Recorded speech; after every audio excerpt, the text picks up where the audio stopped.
This is the Creative Minds podcast.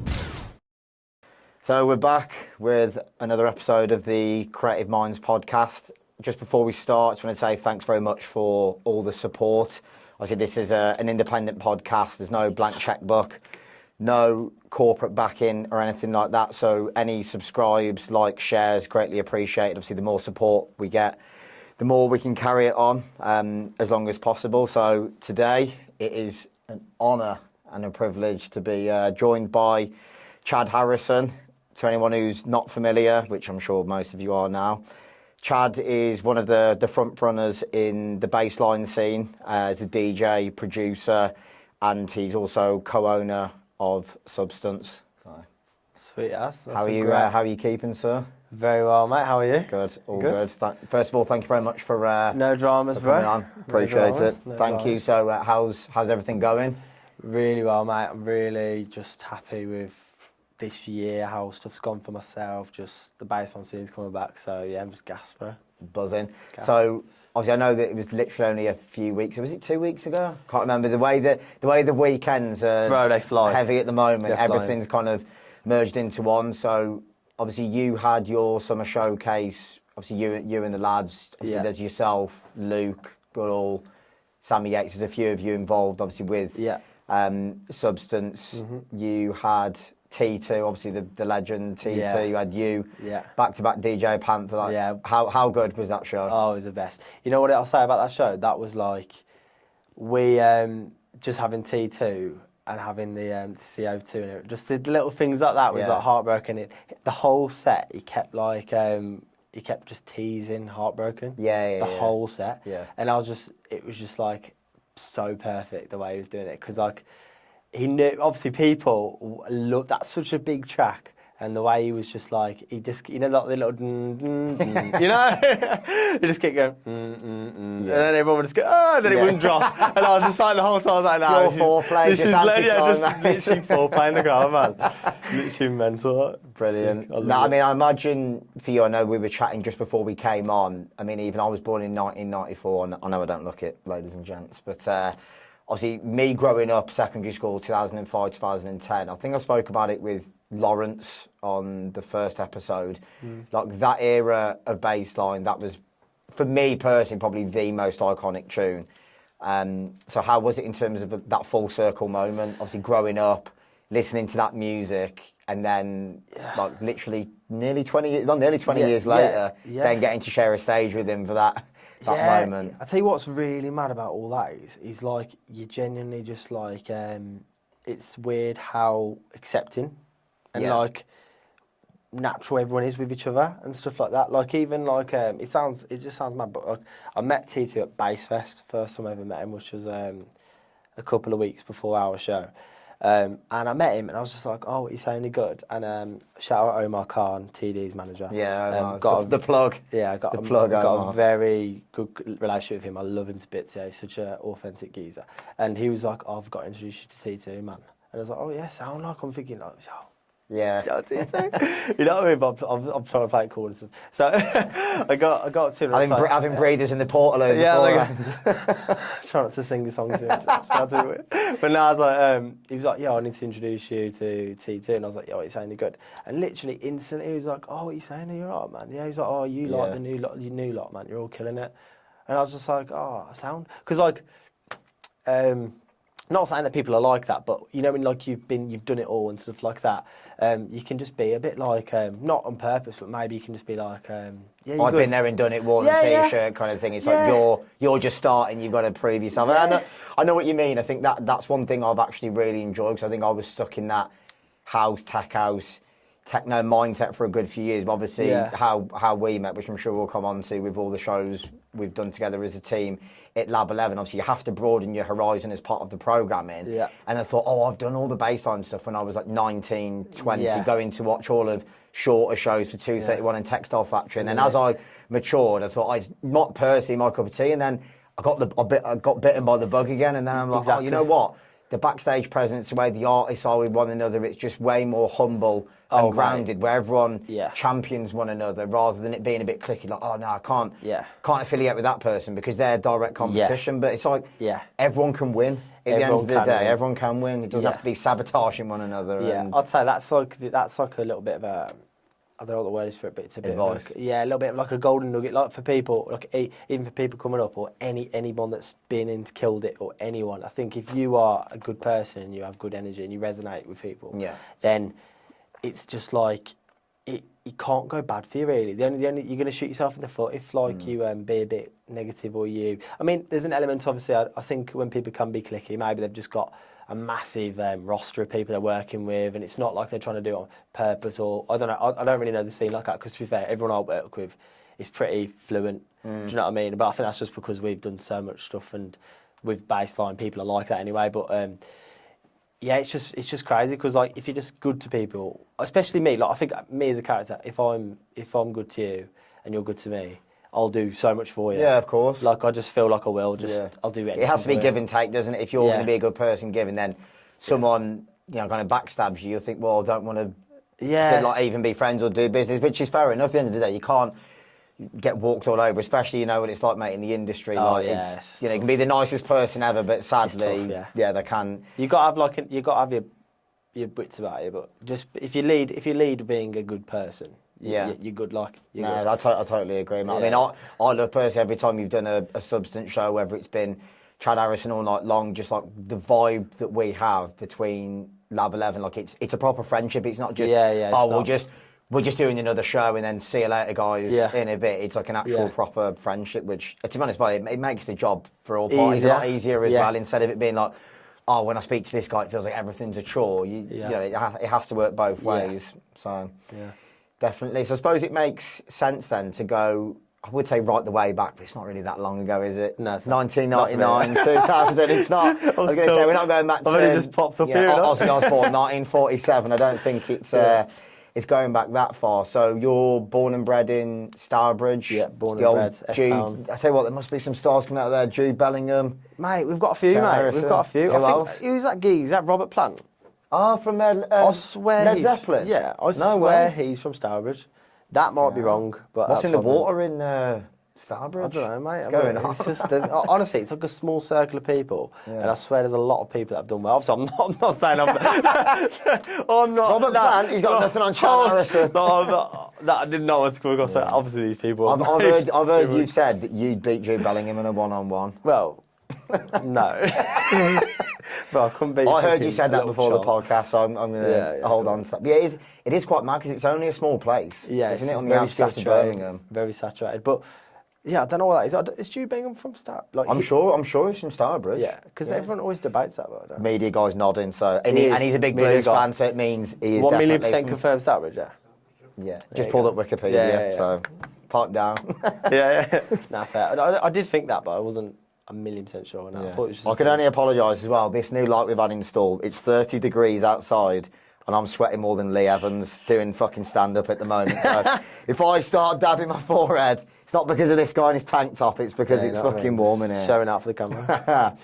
Brilliant. So, growing up in Stourbridge, I suppose, how was that in terms of, like school, family fold, things like that? Yeah, so, my experience in Stourbridge, I'll tell you what, pretty much from a young age, always did music. Like, I am completely self-taught with music. Oh, nice. My sister was a singer, was never good at school, really bad academically, but never wasn't even cool at school. I just was like one of them, just average. Nothing wrong with that though. You know, one of them people. I was just one of them. Like I was just probably like just going through school, really terrible at school. Yeah, didn't really go to school.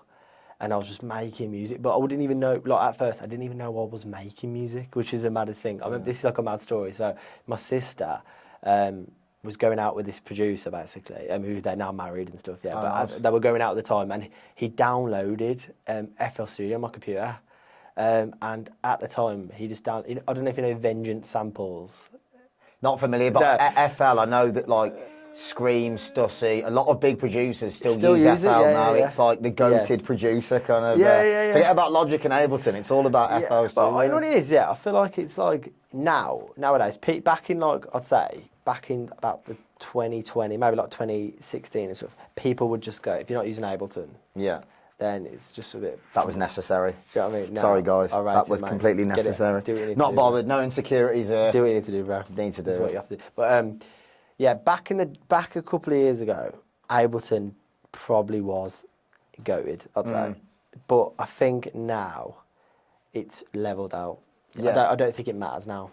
It doesn't matter now. It just depends. It's about you're what better works at. for you Yeah. as a producer, isn't it? Really Really, as long as the outcome, Yeah. and the output is good, it doesn't matter how you're making music. As long as it's good and it connects, then that's the main thing. Yeah. Isn't it? But that's been a recurring theme to us. A lot of different people I've met in the industry didn't succeed academically, and when you're growing up, you're always conditioned to be like, oh, unless you got A stars or unless you got A levels or a degree from a red brick university, that's deemed as success. But success is, it's all about perception. Like you could have not got one GCSE, but if you went and, I don't know, you're a builder or a producer or whatever, if you find something that you're good at and you work hard enough at it, mate, you can still make a good lifestyle and still be successful out of it. 100%. So, I think there's an element of like when I have kids, I want them to be good, educated and stuff, and like I think there was an element of like I just didn't like. I think it just wasn't suited to you the way the education system was. It didn't work for me, man. And even when you look at music, unless you go to, I know obviously like Guy Burns, for instance, he's really talented musically, and I think he got a scholarship at Shrewsbury School, which fair play to him. I think he can play the drums, he can play the keyboard. Mate, there's a video of him on CBBC channel. Is that? Back in the day, playing the drums. Playing the drums. He probably won't like me saying that, but everyone's going to go. He's going to be Guy Burns. Going to be doing the bands on TikTok. But he was the same. It's like unless you go to say a private school where there's a big emphasis on like music, obviously because of the amount of money that's going in to that ecosystem. Yeah. For the most part, when we're at school, it was like the keyboard and the shit hut at the back of the school. It wasn't. It's never really basically taken seriously. Academically, it was kind of like if you come from a privileged background, more so like. Yeah, but even like back in school, I remember literally doing this music lesson, and I remember like having a piano, and you know when you could change the sounds on the piano. DJ. Yeah, DJ. Yeah, of course. DJ. That's why I kept getting kicked out. Yeah, no, I was hitting that motherfucker all the time. But no, it was like you could change it, and there was like synth ones where there were like synths and stuff, and you could just like, and I just remember being like, this is sick, like, and then it just didn't matter at school if you like that, or do you know what I mean? It was just weird, but I just never liked school. But and then my sister downloaded that. My brother thinking downloaded it on there. He downloaded this Vengeance Samples pack on there, which I shouldn't have had at the age because it was like goated for producers back then. Okay. It was like really high quality fucking samples and drums and all this bucks. And I was just making music on there.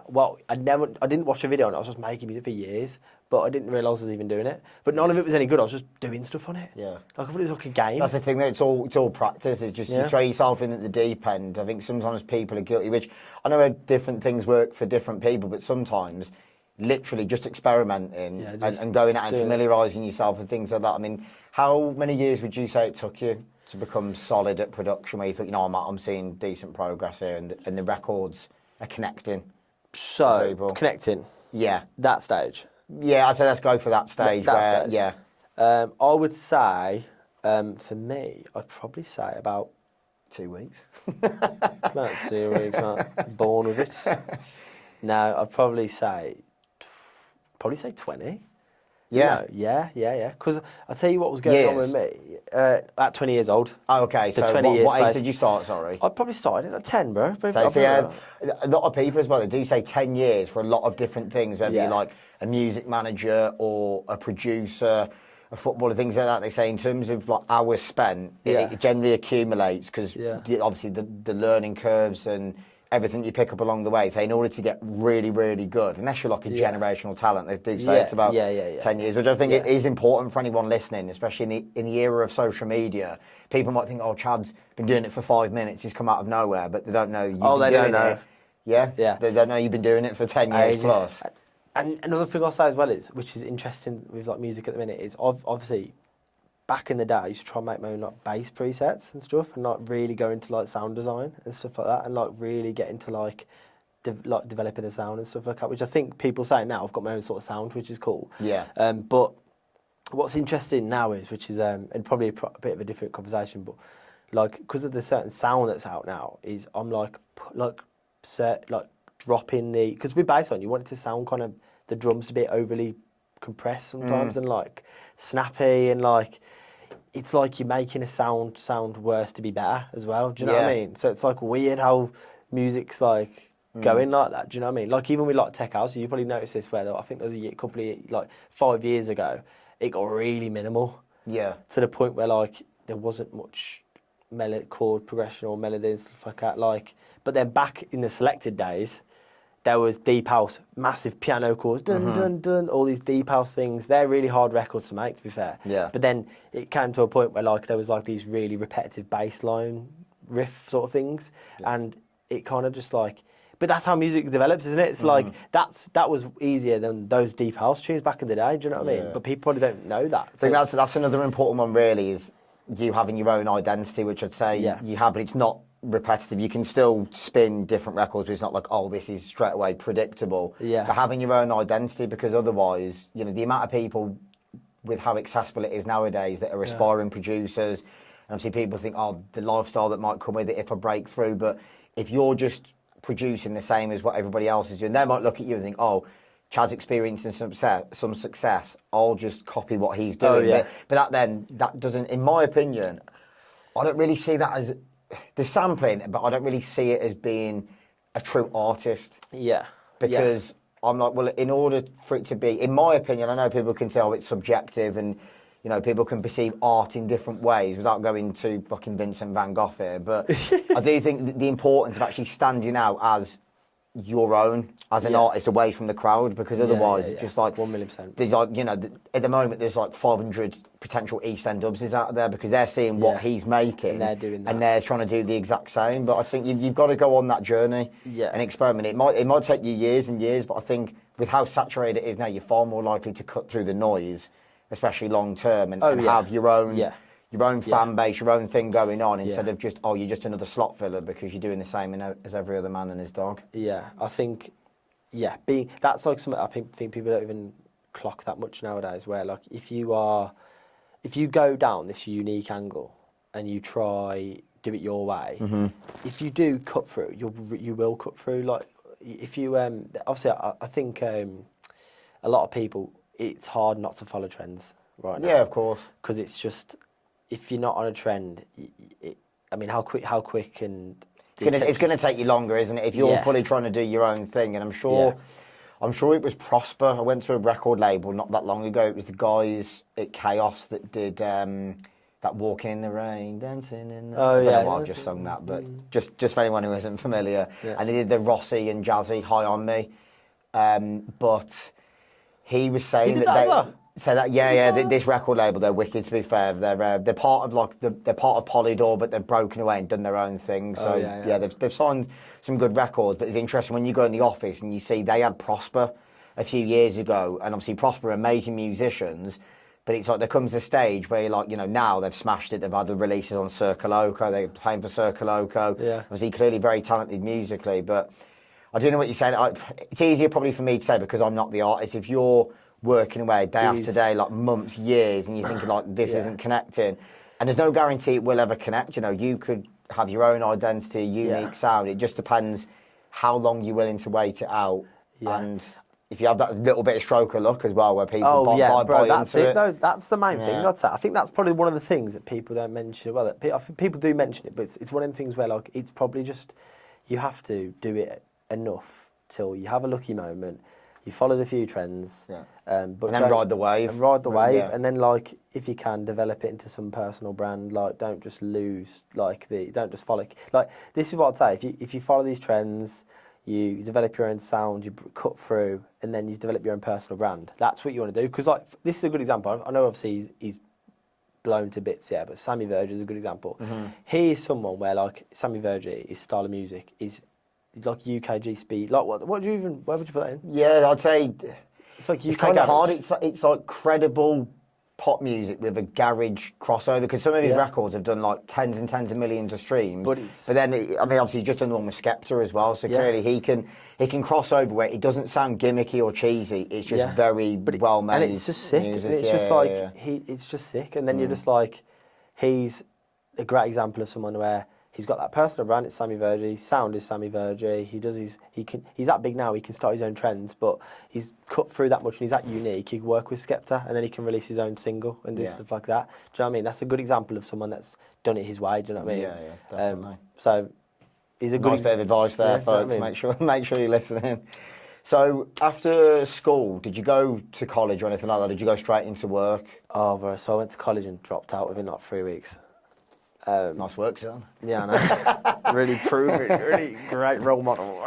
I did music as well. Yeah, I didn't even do that, bro. I did psychology and like sociology. Film studies. Not even that, bro. Oh, it's really open for film studies to get thrown. I did. It's hard work though, man. A levels and no joke. The amount of people when I was doing them, like 2010. People who smashed it at GCSE and they go in, I got 10 A stars. Mate, you go into A level, it is no joke. You have to proper go. Yeah, and you're doing, like you say, several subjects and it's intense. And no, I don't blame you. At the end of the day, you tried, wasn't quite for you. So then, got an apprenticeship. Yeah. Got an apprenticeship at a car garage. No way. Maddest thing ever, bro. Like, I can't even believe I did this yet. When you say car garage, is in like full on in-betweener style mechanic? Mechanic, car garage. I wasn't the mechanic, I'd have paid us. Brother. I was receptionist. Brother, I was a glorified receptionist, bro. Yes! For 3 years. But I wasn't, but like, I worked on a system, bro. I did everything there, bro. They had me on strings, bro, I'll tell you that. Literally, I was doing invoicing, I was cashing in the checks for them. I don't even know if you can legally do that. What year did the business go bankrupt? Bro, they're still going, bro. They're not going to go bankrupt. They had me doing all the fucking work. Oh, God. He still does 2 days a week there when he's now the career goes fucking down the tip. After this fucking... Oh, God. Mate, how long we've known each other now, and I feel like, you know, we've done food with the lads, and I've never found that out. That is amazing. Yeah, don't bring that up. Delete that. No, that's staying in. That's got to stay in. That's staying in. But how long did you do that for? And I'm assuming you were doing music on the side in terms of producing and DJing.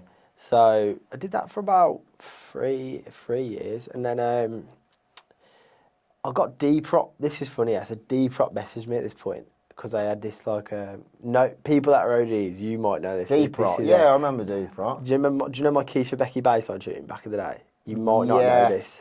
I'm trying to think. How am I familiar with Depop? Is it a YouTube channel? It's like Bass House and Bassline. Depop. Yeah. I'm familiar with it. Yeah. So like they messaged me when their chat. This was on their channel. Everything was thriving. The bassline scene was thriving as well. And yeah, bro, they messaged me at this point. Yeah, and now I think about it, bro. I have done fuck all at this point. Yeah. Like, I haven't even done one set, bro. Like nothing. Yeah. And they messaged me, was like, we want to put this Keisha Becky thing on, and bro, I can't remember what happened yet, but I messaged them back and they didn't reply back to me. Or something along the lines of that, yeah. And I was just like, and it's just funny looking back on stuff like this because like that was like, at the time, it was like life, like my life was on the line. Yeah. And I was just like wounded, bro. Like. Imagine it is a bit peak at the time, isn't it? But once again, it's one of those things like you just have to keep going. It's not a nice feeling when that happens. Probably makes you feel like a little bit knocked. But sometimes I think you have to take those knockbacks. So if every single door open, you think, this is easy, which in reality, it's not. And I think not especially if you want to have longevity. All the way. It's just so interesting when you look back at these little moments because there's been little moments like this where. There's just little things like that where now you look back at like the bigger picture, it was just like it wasn't even massively an issue at all. Do you know what I mean? But you just like look back and you're like, wow, like that was a wounder for me. Like I remember actually like struggling to sleep, bro, when it happened. I was just like, what? This could have been like massive. The breakthrough. This could have gone viral. Back to the car garage. Back to the car garage. Receptionist. Like. Brilliant. Yeah, so I suppose in terms of bassline then, were you into a lot of different music genres growing up, or were you saying your sister was musical? Did she get you into that genre? Did you just stumble on it? How did the obsession come about? So I'll be honest, to be fair, I mean, it wasn't massively bassline for me, I'd say. It was more like, do you remember like Chris Greswell, Jack in House, stuff like that, Ill Phil, that sort of thing, like Zanetti and all that stuff back in the day, with bassline in there, but it wasn't like, I wasn't just full bassline, it was like, I'd be listening to that, And then I'd say this is like so strange, but I'd say my main genre when I was growing up was probably like rap music, but like American old school rap music, like Tupac and like Biggie Smalls and like Big L and all that stuff like that. Big L, man. Yeah, Big but I was Dog. like genuinely rinsing this music while playing Bassline at the same time. And, Yeah. like, playing like all this music. I'd even say there was like, elements of like the Kooks. Yeah, I think mad. it's good to have those different music know what I mean? tastes. So I think to just listen to Bassline 24/7, it's probably not that healthy. No, it's probably to be not. honest. I think you can tell who has been listening to Bassline. Luke Goodall. Yeah, Luke. Definitely Luke Goodall. No, it's definitely good. To anyone out there as well, it's just having that bit of a like versatile and like diverse approach musically, like loads of different genres. Yeah. Like drawing upon different things, and as well, you never know then, especially as a producer, how you can draw inspiration from other genres, Yeah, and then it 1,000,000%, yeah. it helps what you're doing. So, moving on then into the likes of DJing and producing. Did you DJ first, or were you obviously clearly you were always producing way before DJing? So, this is a mad story, yeah, but not actually mad at all. To be honest, in terms. Whenever someone says that, you build up. You're like, when's the mad part coming? Yeah, not mad at all. Like, probably the most boring story of all time. I got booked for my first set in Barnsley, and I didn't know how to DJ. And I turned up, bro. Barnsley as well. Fuck me. Yeah, in Barnsley, the Vault actually. Hostile environment to not know how to DJ. Yeah, hostile, bro. Hostile. John Smith's glasses coming over the table at you. Bro, there was only like 10 people there. But this is probably like, this might have been before COVID, I don't know. Yeah. How old would you have been roughly then? I don't know, about 20, 21. About 20, 21. Something like that. It could have been after COVID, I don't know, I don't know. But I turned up and I genuinely didn't know how to DJ on these decks. No. And How did you get on? I did the worst set ever. I didn't even... But even Jamie Jones said that. I'm sure when Jamie Jones grew up in like the Welsh valleys, and he was always obsessed with it. But obviously back then it was like proper belt drives, so it would have been the 90s where he first DJ'd. Yeah. And he went to some party in like Cardiff, and he said, Matt, obviously it was absolutely horrendous, but he said sometimes that. How many people realistically turn up to their first ever set and smash it? No. Not very many, unless you've got like industry standard decks at home, like CDJ 2000s and a DJ 900 mixer, which cost of living crisis. Fair play to anyone who's fucking got a pair I of did them. not have that, bro. I'll be real, I did not. Numarks and a laptop. Yeah. A Dell laptop. I remember, I don't think I'd even gone to Pirate at this point. Like, I think I'd just done, like, I think I'd just touched some decks at some point for whatever. Do you wish you had done though, in a way? Practice for a way. Yeah. Oh, bro, 1,000,000%. But like, it's even mad though, because I just remember at the time I'd just let the one track come in and one track come out, and I'd just sort of match it up a little bit, and I just knew that's how you did it because I watched a video on it, and I just put it in and out each time, and it was just there's people playing Tomorrowland main stage that are fucking still doing that. They're still doing that now. Yeah. See, some of the things you see there, like even some like great producers, but not particularly good DJs. You still see a lot of syncing going on, and things like that. But yeah, fair play, mate. But Barnsley is your first set and you decided not to learn how to do it. It was impressive. So I was looking back through your discography, like your back catalogue, and some of your first few releases kind of gave me that bit of nostalgia to when I was going to 231. So about like 2014, 2015, it kind of had that more jacking housey. Oh, 1,000,000%. Kind of feel to it. So what was it for you? Did you do a couple of releases and then just thought, this isn't quite for me, I probably want to just hone in and double down on bass? What was your kind of strategy or thought process behind your releasing? Or did you just think, I want to just put out what I want to put out and see what happens? So I think back then... this was like 2019, wasn't it? 2019, yeah, 2019. I'd say back then I was purely... I didn't have any stint strategy with it, which probably is better. Yeah. But...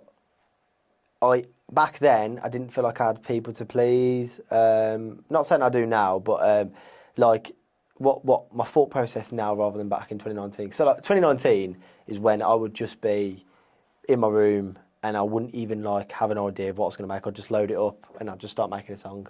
And that was probably when I'd be listening to a bit of Jacking House and stuff like that. That was circulating a bit and stuff like that. And I really I don't know why, but I used to back then. I don't know if you saw, but I used to put Jacking House as a hashtag on a lot of these. I don't know if you've seen that, but I was purposely doing that to try because I was the only one putting Jacking House as a hashtag.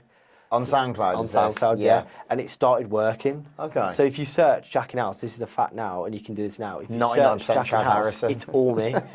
But people still search it, so I was just like, oh, I've got a bit of a sneaky thing here, because no one's searching it. But no one's putting it as a hashtag, but people are searching it. Do you know what I'm trying to say? That's actually a very good point. Do you know what I'm trying to say? Yeah, no, in terms of relevant hashtags, I know that is, obviously TikTok's the same as well now, isn't it? And Yeah, it's a good point, really, with SoundCloud. I suppose as well, it was, that sound then probably wasn't really big. It kind of come and gone, hadn't it? In terms of cyclical trends. Yeah. It was definitely not in. In. But my thought process was, if I can get this popping, then I am the niche. Good point. Do you know what I'm trying to say? Yeah. And you put in hashtag Tech House then, Jesus Christ. Yeah, imagine that. Page 14,672. million, like. Stourbridge Harrison with one view, like. Yeah. But yeah, I didn't have a strategy with it. And then what I'd say is, more so now, I have sort of meshed my sound into Bassline. Mm-hmm. And I don't just purely put out Bassline anyway, but I'd make it my sound, because Bassline as well, and I think it's just because what genre it is, especially with like there's such strong iconic anthems that there are, like Dirty fucking, do you know what I mean? And all the Q songs in TS, like what I'm trying to do is trying to like bring in that like my sound into Bassline as well, which I think's working, because I get like people like Denon and people come up to me, they go, yeah, you've kept your unique sound, which is like. And T, for example, I'd say T does this as well. Which TD. Is TD, yeah. So he is another person where he's kept his unique sound as well. And he's come from a very like he's done massive tracks with like that Bugsy Malone track he did and stuff like that. But he keeps that like that sound that he's got. It's good because it keeps your own identity in as well. I think it's refreshing. Yeah. Otherwise, there's a danger. Everything kind of ends up sounding the same, which no one wants that, really. No. Not at all. And it is an element, really, as well, the new school emerging. Yeah. Like, and kind of coming together with the old school. So now that's wicked. So that was around 2019. And then, because one thing I've noticed as well, which I think's like a massive like credit to you, is that building that personal brand. You kind of got your own logo, and a lot of the artwork, it's like, it's your logo, it's Chad Harrison, so it's constantly like you're building that personal brand all the time, which I don't think it's always necessarily a bad thing. Probably less so with Bassline, because there's not as many prominent record labels, but for instance, like with House and Tech House, people be like, I want to sign to Hot Creations, I want to sign to EastEnders, because they're the hot brands, you'll get exposure. Whereas in a good way of yours, it's like personal brand. You might do the odd one, fair play. Obviously, Joe does great work with Crewcast. They've got their own communities. There is benefits at times working with other labels, but then I suppose it comes on to, I suppose it's the big one, really. It was just a fling. So that was released, from what I saw, January 2021. Yeah. What was the thought process behind that? Because everything was still pretty much locked down, wasn't it? Yeah. COVID-wise. It was just after Christmas, New Year's, 2020, especially the UK, there was no real events on. So did you start to see that pick up traction on TikTok and you thought, I'm getting it out? I think that TikTok wasn't even I didn't even put it on TikTok. No way. This is the maddest thing. And I think that's the maddest thing about and I had to like sound this in a boasty way, the ticket selling sort of thing. But I think because a lot of my a lot of things have developed without TikTok. Even though now I'm using TikTok and I love it and stuff like that, but there's like there's that good feeling that I have sometimes where like, because that record's done well without TikTok, and I've got like a bit of an old school sort of cult. Yeah. With my following. I've seen the old school cult, Have mate. you not seen it? The women are loving it, mate. Those late 40s birds in the Black Country, mate. You're having to get security to hold them back at level 11, mate, on the terrace. Jesus Christ. Yeah, your wristband up. I'm here to see Chad. Yeah, I'm here to see Chad. Move out my fucking way. But so how did it take off then? Because I suppose it's because there's so much noise, and in a good way, because it's such a great organic platform. With TikTok, a lot of things get driven through there. So how, with the fact that there was no clubs open, for you to test it out in a club environment and to see that reaction in the dance, or where did the spike come from? You know what? That's mad about that track. It's like a mystery, bro. No way. Because like that track for about 1 year did nothing. did nothing. And it was like, I put it out. I remember uploading that with no marketing, no campaign, no videos went online. I didn't even put an Instagram video out. I didn't even put a picture up of me saying it's been out. We need to find the person who's responsible. Who knows? Bro, no one knows. I reckon Robert Plant found it. Robert Plant and Jude Bellingham was driving around his little Ferrari in it. When they did a Led Zeppelin reunion, he's just there, guitar. Yeah, it was just a fling. Brilliant. Yeah, there's probably going to be some old archived videos of Jude Bellingham in Borussia Dortmund, just showing all these like German and Polish players. To Haaland or something like that. Chad Harrison. Good tune. Fucking hell. Yeah, that's mad. I genuinely thought, because obviously how prominent you are on TikTok, it might have you put the sound on, it's a mystery, bro. and then it's spiked. It's got to be one of the. It's like one of the ninth wonders, whatever you call it, one of the world's wonders. Ninth wonder. Is that the 11th wonder or something? Yeah, I think it's 7. 7 wonders. Brilliant. No, that's really interesting, to be fair. So, obviously, off the back of COVID, then when everything started to reopen, I think it was like about July time, wasn't it? 2021, when the socially distancing stuff kind of stopped. Was that then when you thought, now it's time to capitalise in terms of DJ sets, releasing more music, that kind of thing? Where did it go from there? Sort of. So I'll tell you what's interesting is, because it took so long for that tune to sort of pop off. We'll start like, because there was a point where that was really spiking, and it actually it started charting on Spotify at one point, which is mad, which I don't even know how. Well, it's done 11.5 million self-released, hasn't it? Which is self-released. There's a lot of people who release on major record labels who don't even get those kind of numbers. So that's mega. It's the power of independence, kids. Keep your independence, mate. Yeah. But yeah, it blows my mind that, and then I'd say, going back to what you just said then, like, I didn't kind of clock that tune was blowing that much, really. But it started blowing, people started playing it. Then I started getting booked in 2021, 2022, really like pubs and stuff. Because this is the fun thing about DJs, maybe in my scene more than like tech house, but that in like, if you're doing bassline and stuff like that, when you're first getting through it and you'll start building up your thing, you're playing 95% pubs in Halifax. I think it's good though, bro, to do that, because mate, I can imagine like going up there, not in a bad way. I love those kind of areas. I love those kind of areas where it's very salt of the earth people, like working class, grounded. But then it builds that resilience, because rather than it being straight on the main stage at Bass Fest, you're like, no, you've got to go and earn your stripes and do the circuit. And it can be mad. It's mad. I remember, I can't remember where this is now. It's somewhere by Bradford, but it's like on the right somewhere. But there was a pub, where I played at, and it was like they put me in the corner of this pub, and it was like, this is the stuff that is so jokes about, like the bassline scene. Because like, I think in tech house you can like have a record, do well, and then you can sort of like. It was Deirdre's 80th birthday in Barnsley. That's what I was doing. That's me. I was doing the DJ set for that. Brilliant. But if you're like a tech house guy and you get like a tune, like you'll do like a rooftop in Leicester, or you'll do like a rooftop somewhere, or you'll do like a 200 cap event, or you'll do like a basement somewhere, and it might not be a massive cap event or something, but in bassline, bro, you will play like a little outside yard in fucking Barnsley, bro. And I did this, This is when Fling started really circulating, I put Fling on. The whole pub runs in this room, bro. About like 200 people, I'd say. Phil Mitchell, Peggy Mitchell. They're all coming down. Landlady. All these kids probably not even old enough to be in there, all absolutely screaming their minds, going, hey, we're just a Fling. And I was just like, what is going on? That's class. Like, they're the best ones, though, like you say, when it organically just connects. Like, it is the best feeling. Yeah. For sure. And to be honest as well, coming back to, like, say, without self-promoting, of course, like Guy, same as you, like, really talented musically, kind of been somewhat harshly overlooked.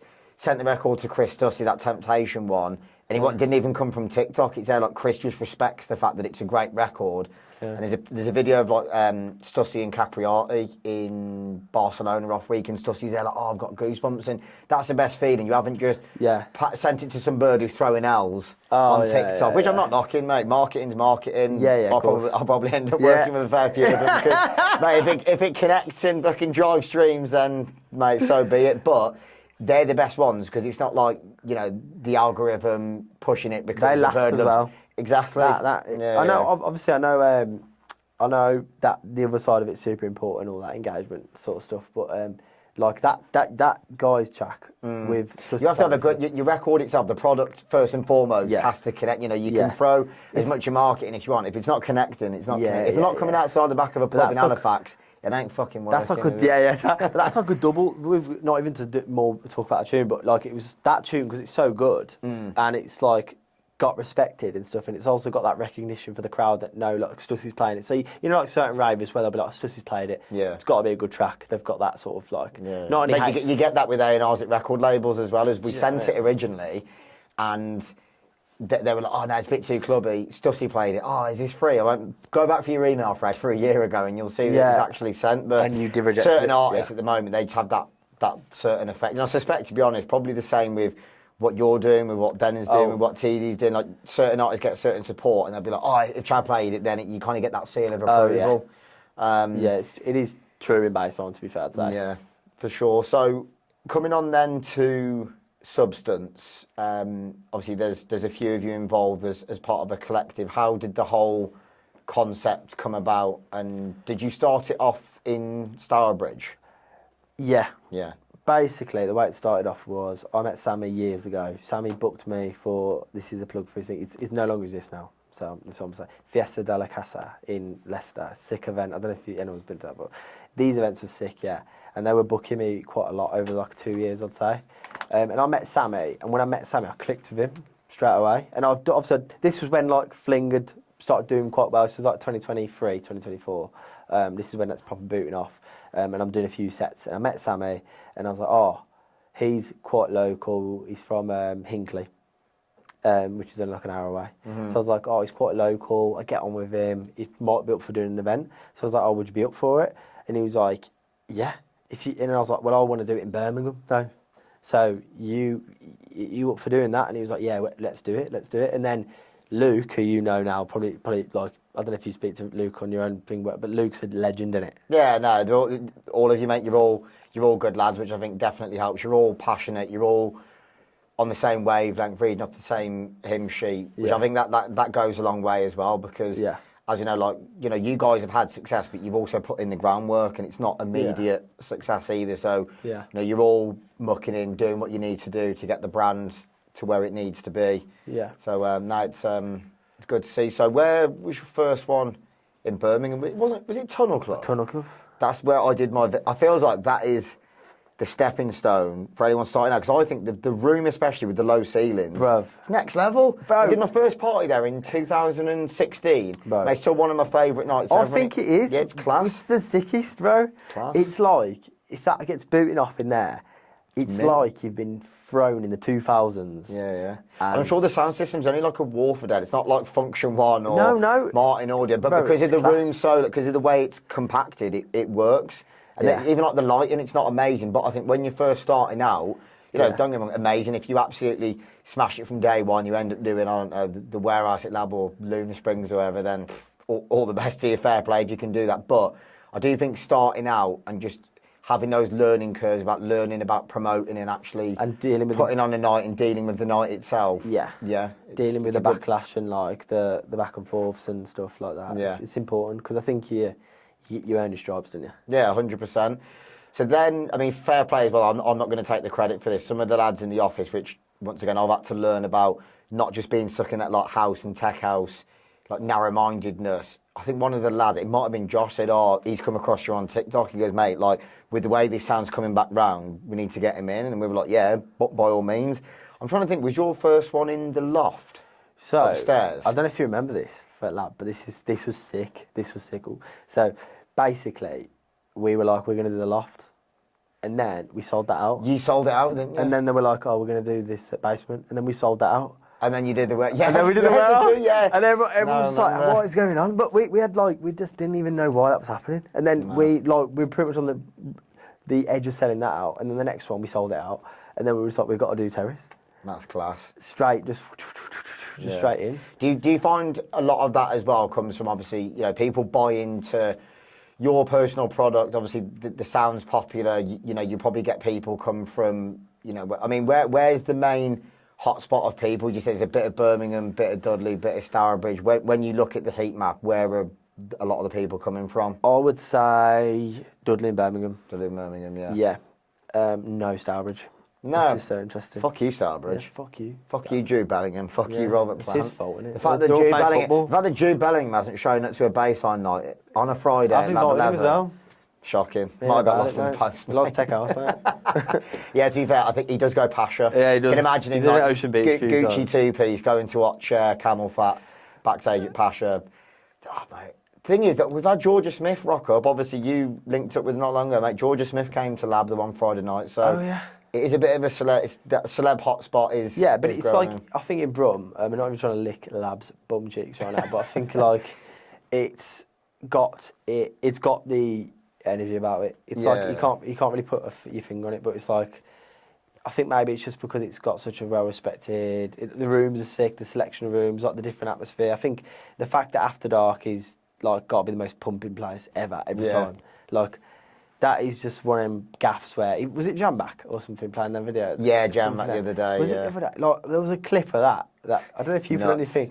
Was it you put anything? But No, I would have been in the mixer, mate. you were in the mixer. Yeah. But like, man, it's like even when I played there after the Substance thing, when we did the one in the after party. Yeah. Literally, I was playing, and it's like, it's just It's a special energy in that. the way it's greenhouse. built, and it's got like a Yeah, it's coliseum in amazing. it. It's like Yeah, a coliseum. amazing. It's sick. Because I'd say, I think the first time I met you, donning the old Argentina rugby shirt, Yeah, when you did yeah, a special yeah. guest at After Dark, and it was nice once again, versatility. You were dropping like Robbie Doherty hits my beat, and then into it was just a fling, and it wasn't just like bass on for 60 to 90 minutes. It was like you were just going through so many different kinds of sub-genres, which I think, don't get me wrong, there is certain events where if you're going to a bass-on event, you generally obviously want to hear predominantly bass-on, but I think for an after party, keeps people on their toes as well, being able to... You've got to play it correct with that sort of thing. Yeah, definitely. Yeah. Well, to be honest, that's what I noticed with the Substance after party. You had some of these geezers that were there like, Bassline. Yeah, they were. Then I think one of his geezers was going, "Can you play some bassline?" And I was like, I've got to play this one first. Coming up next. Yeah. And then I went, "No means no." And he was like, "Yeah." And then the next track was like slowly creeping back to the tech out. And he was going, rolling up his sleeves. Yeah. Trying to smash through the wooden door on the side. Yeah. Brilliant. So, yeah, with Substance, you've had clearly a lot of success at Lab, from like Halloween shows, just normal shows in general. What would you say your top 3 favourite ones have been? My All Night Long has got to be the top. Yeah, that was unreal. That was You did 1,000 tickets. 1,000 tickets, bro. It was nuts. You did more tickets than MK. Put that into perspective, mate. That's mental. You did more tickets than MK. That's crazy to me, bro. See, that's why now he has to release that Dior remix. Yeah. He has to like He pay has how to much and now. go, you know what, man? Chad did more tickets than me in Birmingham. I've got to fucking release that remix. But yeah, All Night Long, number 1,000,000%. And then I'd say the Last Halloween. Yeah, that was class. That was class. Yeah, that was really good. Triller on Triller the mic, came. went into the crowd. Everyone was like, where is he? He was like, where's Triller? Never mind, where's Wally? He was like, where's Triller? Bro was He was top on- left, wasn't on he? the He was like- top left. Yeah, that was absolutely amazing. But they're the best ones because it was almost not expected in a way. Yeah, he was in terms even of like booked on some of the curveballs. Yeah. And that's probably the best thing about Lab is you go in there thinking this is how it's going to go, and then something mad happens, and then it's like these crazy viral moments. Even when Georgia Smith rocked up, like people knew she was going to be there, and then she ended up performing Little Things. Did she? Yeah, so like, mate, value for money. You've gone to watch like. Did you she know- perform that Yeah, night? yeah, she performed Oh, I didn't know Little she performed Things. that. Yeah, That's mad, that it was is. nuts. It was amazing because she had a lot of people who work on her music with her. So she had like there was this girl called Barbara, like amazing songwriter. Then you had her producer. So you had like her whole team that were there backstage with her. Yeah, and they're like, yeah. oh, that person does production. That person's like my co-writer. It's like just really nice, Like organic little team. Yeah, like, yeah. that all Seeing thriving. people that kind of make the magic happen because sometimes people just think, oh, it's just Georgia, but clearly very talented musician, singer, songwriter. But They've got a team. of course, mate. There's a lot of work that goes in behind the scenes to make it what it is. So, on the subject of versatility, I know that you can make and play a lot of different things. Do you think there'll come a stage where you might create an alias or try and bring in more blends where obviously you're not going to alienate yourself from the bassline community, but you might want to try different things instead of, mate, you're still very young at the end of the day. I mean, what, you're 35 now, aren't you? Yeah, about So- 49. So, you still got a long way to go. in your career. So do you reckon there'll come a stage where you think, Yeah, that's quite disrespectful for somebody to agree to come on the podcast? I look a bit old, mate. But fucking hell, it's all them raves, I know, all them all night longs. Substances, eh? Fucking hell. But I would say, alias-wise, I will definitely get into.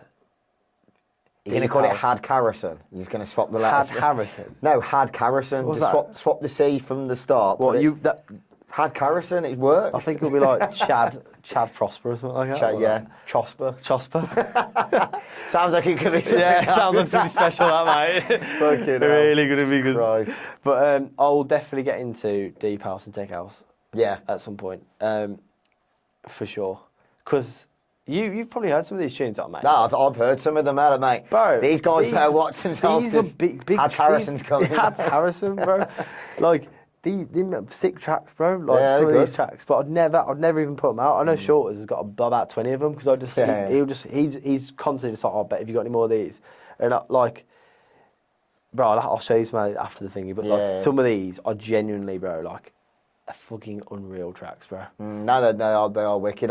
I genuinely think, obviously, mate, it's your career, your decision, but I do think in terms of Alias, like you say, there probably comes a stage where you still got your Chad Harrison thing going on. Yeah. But there's no harm in branching out, and I do think sometimes, even when Skepta started to do it with House and Tech House, people are like, nah, you're just UK rap. Mate. But he's like, mate, he's completed it. Bro. There comes a stage where he's like, I'm Skepta, I'm doing what I want, and that's what I'd say to anyone. Don't listen to all that external noise and waiting for validation. Like, if you want to do something and you're executing it in the right way, then do what makes you happy. Don't just feel like you have to stay pigeonholed to the same thing, you know, your entire career. As long as you go about it, like you say, go about it in the right way, where you know you're not alienating like your initial core fan base, which I don't think they wouldn't. They wouldn't leave you anyway, mate. No, but hope not. You know. But I'd say with if you listen to outside noise, bro, you get nowhere. It's very true, mate. The amount of people that have actually said, like, not that it's mad. To be fair, I've got a very hard exterior. Well, probably like I've got a very good fan base that backs it. Like, so I have people that like really do love me. Do you know what I mean? And they'll like give me loads of love online, and they'll come to my things and they'll see me, and stuff like that. But there's some people, bro, where like they get it. You know what I mean? They get not attacked, but they get people. It's ruthless. Like social media, especially, unless you've got like a social media manager, unless you can block out certain like comments on posts or DMs. Like there's a lot of. I think a lot of it is jealousy, resentment, and hate, insecurities. Where people like deep down probably wish they're in your position. Or a lot of, whether it's a footballer, whether it's a singer, and it's like for them, they're not happy with their own existence, and the only way they can take it out is just by being that keyboard warrior. Can't genuinely make you feel better. It doesn't. But I've kind of clocked with stuff like this as well. Which better delete those comments. Chad's post. I've been checking mine. I was going to bring it up from that anonymous page I created. Hal Coos. But there's like what I'd say is, which is interesting with high comments, because I've never been like a mass. I'm pretty like I like people doing well sort of thing, but. Have you ever caught yourself when you've just been like looking at, like, it could be anything, like because you know in the music industry, with the music industry I'm pretty close to people, but have you ever done it? Let's say football, for example. Have you ever seen someone and you'd be like, oh mate, what he's not even playing for the thing, he's done. And then it's so easily done sometimes. I think what happens is with like kids especially, because it's all such quick content and they're all just going bang bang. Oh, Chad doing Bassline, comment. This ain't even proper good. This is crap, mate. You made better stuff like this. Make another song look, it was just a fling. And then they go bang, and then they put it down. And they don't even, that for 5 seconds. It's almost like they don't even realise they've done it. They don't even realise they've been an absolute freak bag. Do you know what I mean? They don't even know. But, obviously, I don't care, but it's mad to think that they haven't clocked that they're being... Yeah. Do you know what I mean? What you mean? It's just a lot of it, like it should come from like, educational from your parents, the way you're brought up, and even now, because social media plays such a big day-to-day role in people's lives, even, mate, within the education system, there needs to be some level of education. Like, this is how you should, like, speak to people online, you know, no acceptance for, like, this kind of, like, hate speech, and, like racism, things like that. I mean, even like, the level of racism you see out there in all walks of life, and then you think, like, clearly with AI and things like how are these companies not picking up or blocking out? It's yeah, it's pretty mental. At school, there's no lesson on like decorum or chivalry, is there? Yeah. There's no lesson on it. So It like, almost makes you think it sometimes they don't want you No. to be like that. They'd no, rather. mate, they don't want you to be like that. No. That's a different thing. No, Oh no, yeah, I'll say that's a podcast for a different time. Yeah, it's a different podcast. Conspiracy theory callums. files. Yeah, brilliant. So, I suppose then just to round it up, what would you say other than the substance stuff? You're all night long. What would you say your kind of like proudest moments to date, just across the board? And what advice as well would you have for anyone who's looking to follow in your footsteps? Follow my footsteps, mate. Don't follow. Take the other path. Don't follow my footsteps. Stay at the car garage. Yeah, stay at the car garage, mate. Be much happier. What was the first bit? Sorry. About your proudest moments. Proudest moment. I would say probably just the 1,000 tickets, 1,000,000%. Just because that's like a solid bit of data that you can't, like, you don't need to say, oh, this is done by, that's done by. That is like the data that's just done that for me, like, and I'm just gassed that I can say that I've done that. Do you know what I mean? Even if I never done anything ever again, because that's quite a hard thing to do. So I'm just gassed that has happened, and I can be like, yo, I've done that. Another thing I'd say proud of is that's just, you know what, not be a weirdo, but I'd say it's hard for me to like be proud of things like that. So I don't really think of stuff like that, which is weird. No, it's good to be humble. Whilst it's good to be proud, it's also, rather than saying, oh, can I have 5 instead, please? Yeah. I know what you mean. It's I respect that. Rather than you just sitting there in the mirror being like, I'm proud of you, chap. Yeah, I'm proud of you. I'm so proud of what you've done. Like. Yeah. What advice would you have to anyone starting out? I would say advice is probably just try be authentic as possible. But also what I would say as well is, which is kind of contradicts that, is there's an element now, which I'd say has only just crept in the last couple of years, is don't always feel bad about just like doing stuff the way that it has to be done at the minute. Do you know what I mean? Like, and what I mean by that is there might be that certain trend, there might be that certain like a bit, not, I wouldn't say play a character, but emphasise who you are. Like if you're an introvert, try being an extrovert. There's no harm in that.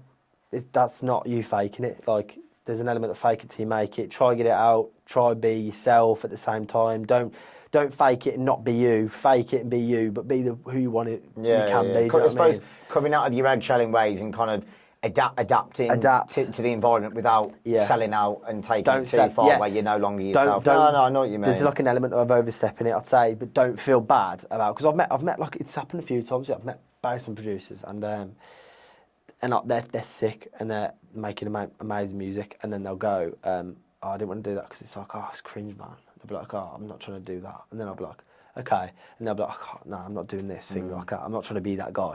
But then I'm thinking like, but then there's an element of like, I've done that TikTok where I've gone, yeah, oh man, this is a banger, this is sick, man. And it's not OTT, is it? It's different if you were dancing around in a mankini. Yeah. But that's what I mean. Is that's too far, but like, that was an awful example. But well, you need to delete that. Specific. But like, just purely as an example, like not fully blown selling out where it just becomes sheer desperation for fame. There's a way of playing the game where it works for you, and just like working the algorithm in a way that, like, you know, you can't play in the game, but you're not selling out as an individual as well. And I think with what you're saying there as well, it comes from like surrounding yourself with the right people. Oh, yeah, like obviously you're like, even with the success you've had, you've never changed in any way, shape or form. For I've known you a few years now, you know, still very like humble, grounded. You know, you surround, like, you've got good friends that you're also in business with. Even the fact that I've met your manager, I've met your agent, like, you've got the right people in your corner that have your best interest at heart. They're not trying to put you on too high of a pedestal. You recognise your worth, they recognise your worth, but you see at times people then they lose their initial friendship groups, and you start hanging around with people that just basically hangers on. They're only really with you for the affiliation, you can smell it, bro. and milking you for what they can get out of you.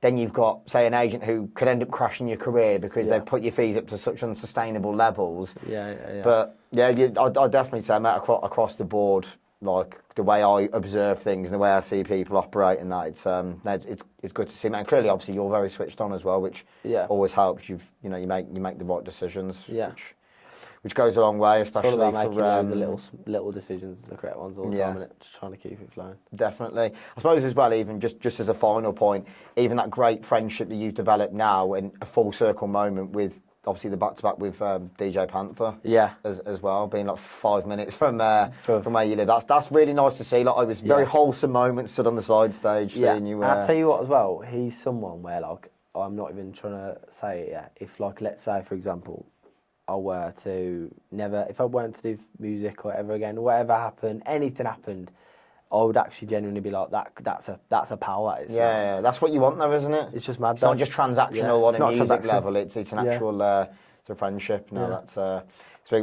big up DJ Panther as well. Big up DJ Panther, man. Legend. So, final point. What can we expect from you? We haven't really got that long left to go, have we? This year, got a couple of months, and I suppose the rest of 2025 and beyond. What's in the pipeline? I tell you what, I have got that much music that I'm sat on. All my best music ever done. I've got this one record. Genuinely, it is unbelievable. Like, which you need to head up back to Halifax. I know. Then you'll find out if it's great. Yeah, I need to go back in that pub, man. You need to I need to pop up in that pub. Yeah. What was the name of the pub? I have no idea. We need to find out. Oh, mate, I'd love get a 5-star Google review on it. So, mate, it was class, mate. I'd love to relive that moment, like. Amazing. So plenty more music on the way then. Yeah, I'm just gonna put everything out now. I feel like not to keep it dragging on, but I've definitely this is people commenting on TikTok. I tease stuff that much, and in Bassline, there's not many people that much unreleased music. People just put stuff out, but I am someone that has kept a lot of stuff unreleased, and there's stuff I only play at sets and stuff like that, and people will comment it and they know, but I kind of like it. Do you know what I'm saying? Yeah. And it's like a bit of probably shouldn't be doing that, but definitely. It's just funny how things work. But yeah. No, it's class. So, Chaz, thank you very much, brother, for coming on. Brother. Really appreciate it. So that's another episode of Creative Minds podcast. Make sure you check it out. It'll be on the likes of YouTube, Spotify, and Apple. Big up Chad Harrison. Make sure you go and check him out on what's your tags, handles. I think if you put Chad Harrison up, I've got the tags from. If you put in Jack in House and SoundCloud. If you put Jack, test that now. If you're still here, test that now. Put it out. It'll come up. Yeah. Thank you very much, and thank you, sir. Appreciate you, mate. No dramas. Happy days. Sweet. Nice one, lad. I thought